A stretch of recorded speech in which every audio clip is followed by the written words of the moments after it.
are we not all victims of the systemic oppression and injustice that racism has introduced into our community?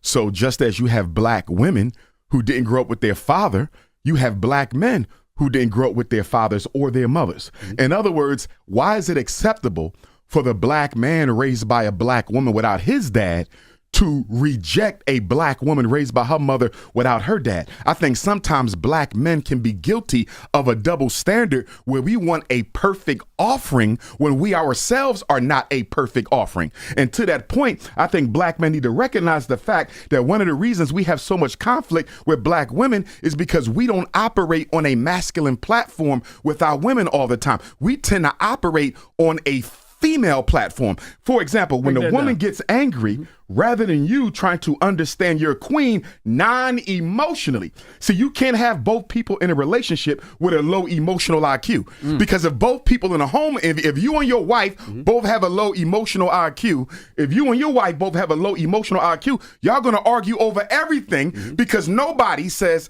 I am not going to emote over this. I'm not gonna deal with this with feelings. I'm gonna use reason and intelligence. That's what the man is supposed to do. Yeah. But guess what we do? Raised by single mothers, many of us, we reflect right back to them that emotional trauma that they throwing on us. So in essence, you have two females arguing, although one is in a man's body. Black men have to start being masculine and less feminine. All this cattiness, this back and forth between black men and black women on the internet, that is feminine and feminine. Masculinity don't operate like that. Masculinity wants to understand where the woman is coming from. Masculinity wants to then intervene, study himself, evaluate his behavior, and try to level up to where she needs him to be. But arguing back and forth with women as a man, that's anti-masculine behavior. What we really need is some testosterone shots. We need more testosterone because black men are mimicking female behavior, emotion.